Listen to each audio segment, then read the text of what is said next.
बिस्मिल्लाहिर्रहमानिर्रहीम। अल्लाहुम्मा सल्ली अला मुहम्मद व अला आलि मुहम्मद व बारिक वसल्लिम अलैहि। डियर स्टूडेंट्स, आज बेटा हम जो है वो चैप्टर 5 में वायरसेस का टॉपिक जो है वो पेज 72 पर पढ़ रहे हैं। तो पहले जो है एक छोटा सा इंट्रोडक्शन है जिसमें वायरसेस की हिस्ट्री ब्रीफ बताई गई है कि पहले शुरू में ना वायरसेस जो है वो लुइस पास्चर के से भी तकरीबन 100 साल पहले की बात है कि और रॉबर्ट कॉच यानी इन लोगों से कि वायरस जो है वो पॉइजन वायरस जो है वो पॉइजन जहर के साथ उसका तल्लुक था। जहरीली बीमारियों, वो बीमारियां जो जहर की वजह से होती थी और उनसे मौत हो जाती थी, उस तरह से। और फिर इसी तरह से जो है आज जो है अलबत्ता हम जानते हैं कि वायरसेस जो है वो न्यूक्लियर प्रोटीन पार्टिकल्स हैं। फिर वायरल डिजीजेज जिनसे हम मोस्टली इन्फ्लुएंजा और हेपेटाइटिस, इन्फ्लुएंजा फ्लू जिसे हम कहते होते हैं, ठीक है ना जी। और उसके अलावा एड्स, हेपेटाइटिस वगैरह ये सब क्या है, वायरल डिजीज में से एक है। तो बैक्टीरियल वायरसेस जो हैं वो भी इस चैप्टर में हम डिस्कस करेंगे। तो बेटा जी, The study of viruses is called virology. Study of viruses is called virology.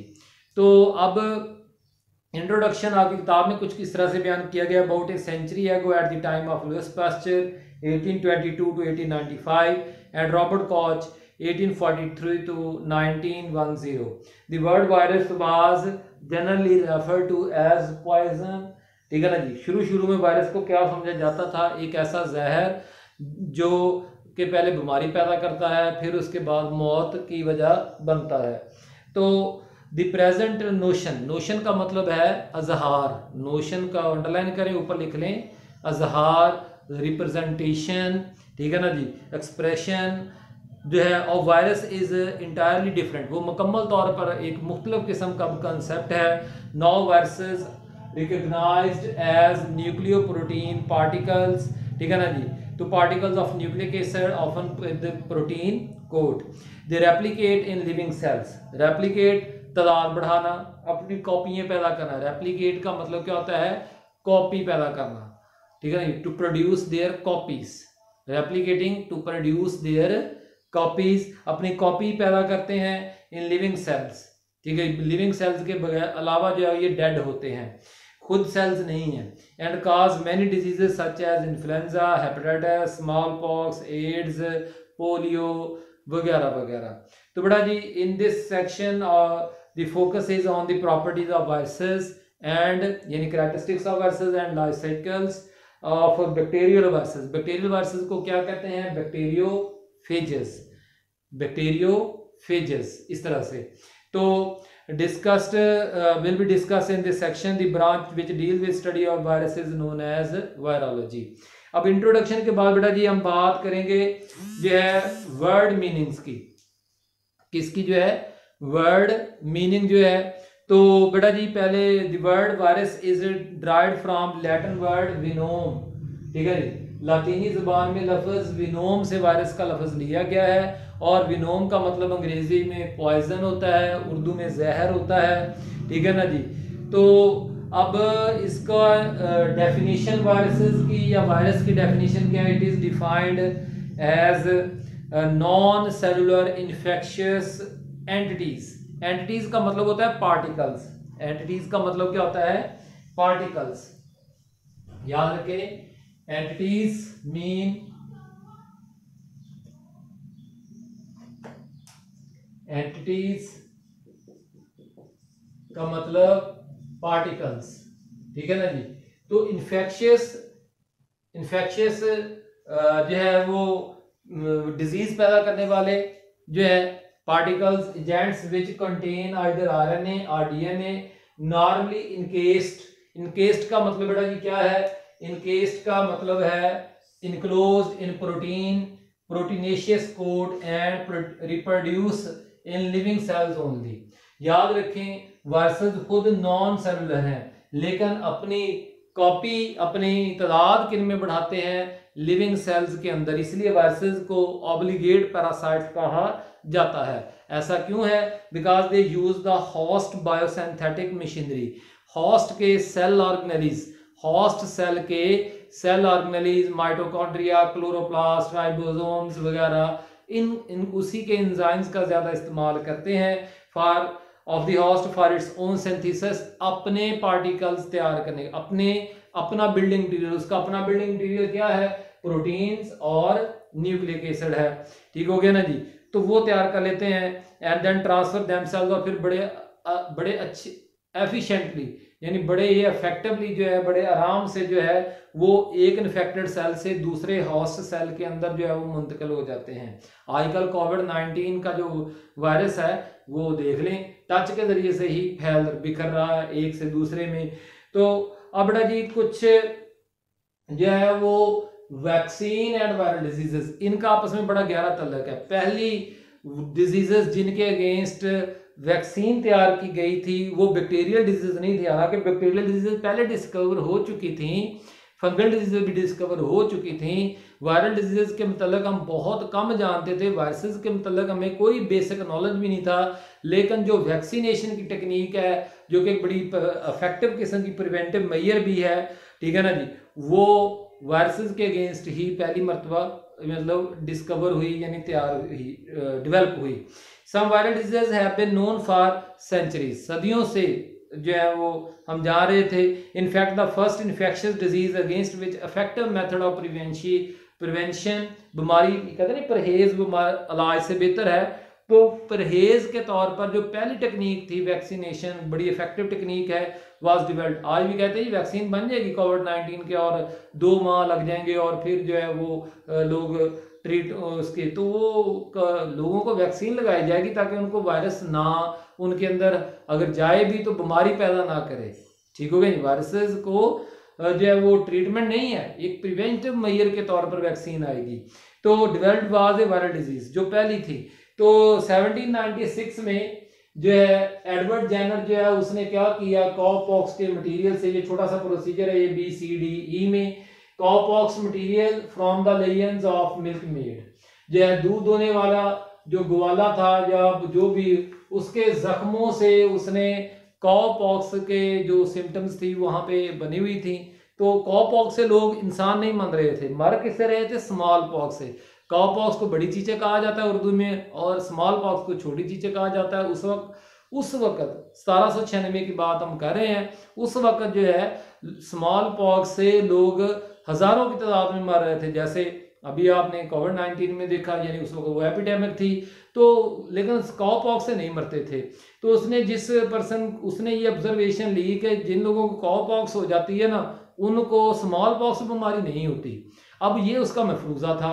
इस मफरूजे को जो है वो कन्फर्म करने के लिए उसके पास एक फिलिप नामी 8 साल लड़का आया। उसके साथ कोई ट्रेजेडी होगी, उसके कोई माँ बाप या कोई फौत हो गया होगा, तो उसने कहा जी कि मैं वॉलंटियर हूँ, आप मेरे ऊपर अपना एक्सपेरिमेंट कर सकते हैं, उसका अपना हाइपोथेसिस ट्राई कर सकते हैं। वो हाइपोथेसिस क्या था कि उसने कॉपॉक्स के जिस इंसान को जो है वो कॉपॉक्स हुई थी उसके लिए यानी जख्मों से वो जो है वो मटेरियल वहां पे ले लिया, यानी कॉपॉक्स के वायरसेस ले लिए और उनको जो है वो 8 साल लड़के के अंदर वैक्सीनेटेड कर दिया, यानी इंजेक्ट कर दिया, ठीक है ना जी। और फिर 6 हफ्ते बाद, 1.5 माह बाद, ठीक है ना जी, 1.5 माह बाद क्या किया, उसी लड़के के जिस्म में जो है वो स्मॉल पॉक्स काज करने वाला जो मटेरियल है वो डाला, ठीक हो गया ना जी।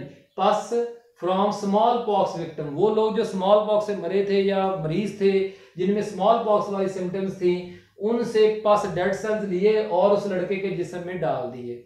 लेकिन लड़का जो है boy did not develop symptoms of small pox, वो बच गया, उसको बीमारी नहीं हुई। तो इसका मतलब है कि अगर लोगों को उस वक्त स्मॉल पॉक्स से बचाना था तो उन लोगों के अंदर कॉ पॉक्स की जो है वो मटेरियल जो है वो लगा दिया जाए। तो चूंकि ये मटेरियल काउ से मिलता था तो काउ को कहा जाता था उस वक्त लैटिन में वैका, तो इसलिए दवाई का नाम बन गया वैक्सीन, ठीक है जी। Material use from cow, Latin cow के लिए वैका, तो इसलिए फिर गाय वाली दवाई को क्या कहते हैं, वैक्सीन। तो इस तरह से वैक्सीन की टर्म जो है वो इब्तदा हुई। तो लुईस पास्चर ने फिर बकायदा जो है बाद में इसकी जो है वो थ्योरेटिकल वाइट ब्लड सेल जो है वो इम्यूनिटी एंटीबॉडीज पैदा कर देते हैं, तो वो एंटीबॉडीज जो है वो हेल्थी वायरसेस को किल करती हैं वगैरह, तो वो फिर बाद में। तो लुईस पास्चर जो है later then the term vaccination was used by Louis Pasteur for inoculation. Inoculation का मतलब है injection against diseases.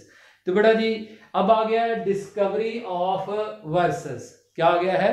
Discovery of viruses. Charles चैम्बरलैंड 1884 जो है उसने एनिमल वायरसेस को डिस्कवर किया था। उसको खुद नहीं पता था, लेकिन अभी मैंने आपको एक आइडिया बताया है। तो किस तरह से ही found that bacteria can not pass through porcelain filters. Porcelain बेटा ये कहते हैं मसामदार। किसे कहते हैं? मसामदार फिल्टर्स में से wire agent responsible for rabies जो है, रेबीज कुत्तों के, जानवरों के काटने से इंसानों को होती है बीमारी, और उससे जो है ना वो हमारा जो नर्वस सिस्टम है ये पैरालाइज कर जाता है, मुंह से जब वो जाग भी आना शुरू हो जाती है, तो वो वायरल डिजीज है। तो अब उसके जो है ना वो रेबीज को जो काजिंग एजेंट था उसको उसने देखा कि वो उन फिल्टर्स में से भी गुजर जाता था जिनमें से बैक्टीरिया नहीं गुजरते थे, और फिर वो जो फिल्ट्रेट हासिल होता था फिल्टर पेपर में से, फिल्टर में से गुजारने के बाद जो फिल्ट्रेट हासिल होता था वो दूसरे में भी बीमारी पैदा करता था। तो इस तरह से इवा जो है वो चार्ल्स चैम्बरलैंड ने ये पता चला लिया कि वो जो वायरसेस जिनको पॉइजनस फ्लूइड कंसीडर किया जाता था वो क्या है, वो असल में फिल्टरेबल एजेंट्स हैं, वो बैक्टीरिया नहीं है, वो बैक्टीरिया से भी छोटे साइज के हैं, क्योंकि उन फिल्टर में से बैक्टीरिया नहीं गुजर पाते थे लेकिन वो वायरसेस गुजर जाते थे, यानी इंतहाई छोटे साइज के हैं।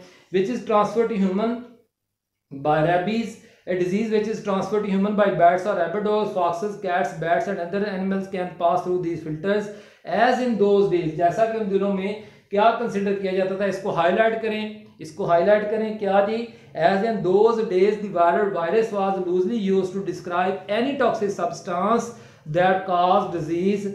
Those unseen filterable agents of diseases were described as filterable viruses। यानी अब वायरसेस के मतलब एक और इंफॉर्मेशन आ गई कि वायरसेस बैक्टीरिया से भी छोटे होते हैं और फिल्टरेबल होते हैं। फिर बेटा जी 1892 में इवानोस्की जो है इसने प्लांट वायरसेस को डिस्कवर किया था।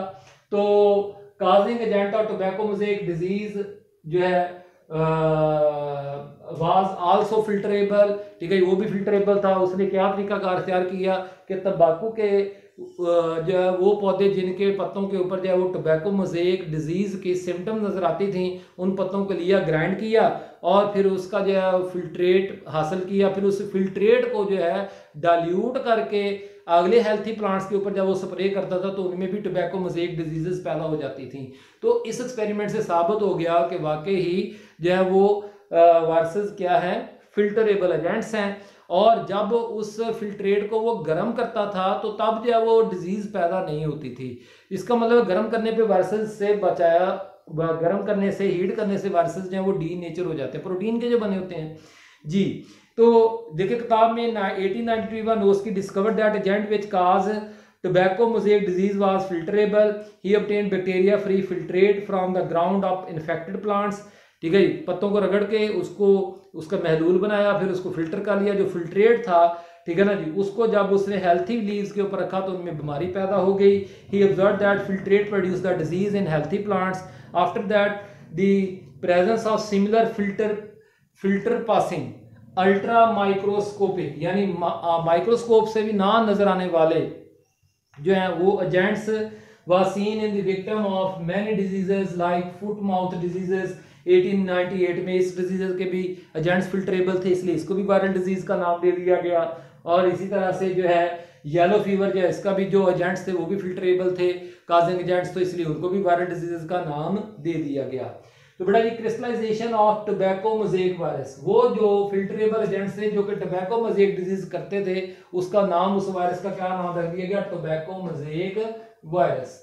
तो टोबैको मोज़ेक वायरस की जो है वो 1935 में स्टैनले ने पहली मरतबा जो है वो क्रिस्टलाइज कर लिया, यानी उनको जो है वो किसी मीडियम में से प्यूरिफाई करके उनकी क्रिस्टल्स बना ली, ठीक हो गया ना जी। और फिर जब उन क्रिस्टल्स का जब वो केमिकल एनालिसिस किया गया तो पता चला कि ये न्यूक्लिक एसिड और प्रोटीन्स पर मुश्तमिल है। न्यूक्लिक एसिड TMV में कौन होता है, RNA होता है, कौन होता है, RNA। They suggested that unlike other forms of viruses are of simple chemical composition, ठीक है। दूसरे जो डिजीजेस के काजिंग एजेंट्स हैं वो बैक्टीरिया हैं, फंजाई हैं, लेकिन वायरसेस जो हैं वो उनसे डिफरेंट है, क्योंकि बैक्टीरिया और फंजाई जो हैं वो तो सेलुलर होते हैं, लेकिन viruses just simple chemical compositions हैं, इनमें तो मेम्ब्रेन्स ही नहीं है। ठीक है जी, जस्ट दो ही केमिकल्स हैं, एक प्रोटीन्स और दूसरे न्यूक्लिक एसिड। तो बेटा जी ये है आज का लेक्चर। कोई भी सवाल हो व्हाट्सएप पूछे। अल्लाह ताला हम सबका आमीन आमीन। शुक्रिया।